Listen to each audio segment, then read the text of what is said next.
तो आज का चैप्टर हमारा क्या है? देखो एकदम आसान तरीके से सिखा रहे हैं कि बेलन का क्षेत्रफल कैसे निकाला जाता है। बहुत ही आसान तरीका, और इस तरीका को अगर हम समझ जाएंगे, थोड़ा दिमाग लगाएंगे तो आसान से हम समझते हैं। सबसे पहले एक चदरा लेंगे हम। इस चदरा में जो ये लंबा भाग है, ये लंबा भाग है, ये लंबाई है और ये चौड़ाई है। ये लंबा भाग जब ऐसे मुड़ता है,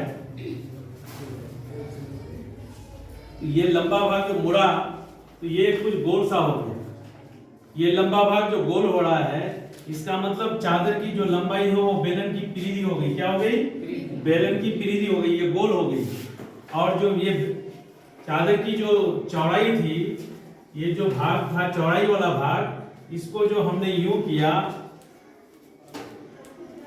बेलन बनाया, तो बेलन की ये क्या हो गई? बेलन की ऊंचाई हो गई।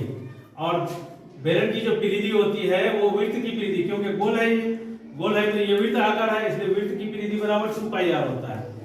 और बेलन का हम 3 फॉर्मूला अभी हम बताएंगे आपको। सबसे पहले तो हम इस चदरे का बनाएंगे। ये जो चदरा था, इसको जो हमने गोल किया तो इसमें ढक्कन नहीं है, बगैर ढक्कन का है। तो बेलन के वक्र पृष्ठ का क्षेत्रफल या बगैर ढक्कन के बेलन का क्षेत्रफल, ये जो बेलन का बगैर ढक्कन का जो बेलन था, इसका जो क्षेत्रफल है वो कैसा है? आयताकार चादर का क्षेत्रफल। और आयताकार चादर का क्षेत्रफल का फॉर्मूला होता है लंबाई गुना चौड़ाई। और जो ये जो लंबाई, आयत की जो लंबाई है वो बेलन की परिधि बन गई। यहाँ से ये जो लंबाई थी, ये गोल होने के बाद ये बेलन की परिधि बन जाती है। और जो चादर की जो चौड़ाई है वो बेलन की क्या बन जाएगी? वो ऊंचाई बन जाएगी। ऐसे करके ऊंचाई बन जाएगी। और बेलन की परिधि होता है 2πr और बेलन की ऊंचाई होती है h, इसको h को हाइट कहते हैं। और दोनों को गुना करेंगे तो 2πr, या जहां पाई बराबर 22/7 हम मान लेते हैं या होता है। अगर इसको तोड़ेंगे तो इसका और मान होगा। अब ये तो बगैर ढक्कन का था, लेकिन अब ढक्कन की बात आ जाए गई। ये जो हम डब्बा देख रहे हैं, इसके इधर भी ढक्कन है, इधर भी ढक्कन है। ये बीच वाला तो चादर से बना हुआ है, तो ये पूर्ण पृष्ठ हो गया, यानी हर तरफ से ये ढका हुआ हो गया। तो हम इसको बोलेंगे बेलन के पूर्ण पृष्ठ का क्षेत्रफल बराबर बेलन के वक्र पृष्ठ का, यानी बेलन की गोलाई का क्षेत्रफल प्लस एक ढक्कन और एक ढक्कन इधर, यानी एक ऊपर ढक्कन नीचे तल्ली, दोनों गोलाकार है, दोनों ढक्कन का क्षेत्रफल। तो बेलन के वक्र पृष्ठ का क्षेत्रफल जो हम यहाँ निकाले हैं, यहाँ आप देख सकते हैं, तो 2πrh। और दोनों ढक्कन का क्षेत्रफल मतलब 2 गुना वृत्त का क्षेत्रफल 2πr²।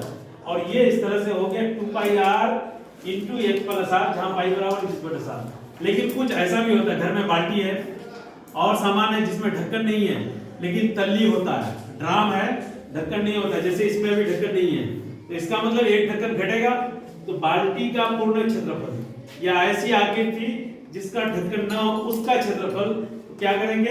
पूर्ण पृष्ठ का क्षेत्रफल से, पूरे का क्षेत्रफल से एक ढक्कन का क्षेत्रफल हम घटा देंगे। एक ढक्कन का क्षेत्रफल घटा देगा। पूरे का क्षेत्रफल होता है 2πrh + 2πr², और एक ढक्कन का क्षेत्रफल होता है -πr²। और इसको हम जोड़ेंगे तो ये हो जाएगा πr × 2h+r। इस तरह से हम बहुत आसानी से हम समझ सकते हैं, कहीं दिमाग लगाने की जरूरत नहीं और हमको रटने की जरूरत नहीं, हम आसानी से पा सकते हैं। थोड़ा सा और देख लें, ये लंबाई परिधि हो गई और ये जो चौड़ाई थी ये ऊंचाई हो गई। तो परिधि बराबर 2πr हो गया और चौड़ाई ऊंचाई हो गया, तो 2πr आसान हो गया। और इसी के साथ आपको कैसा लगा आप बता सकते हैं।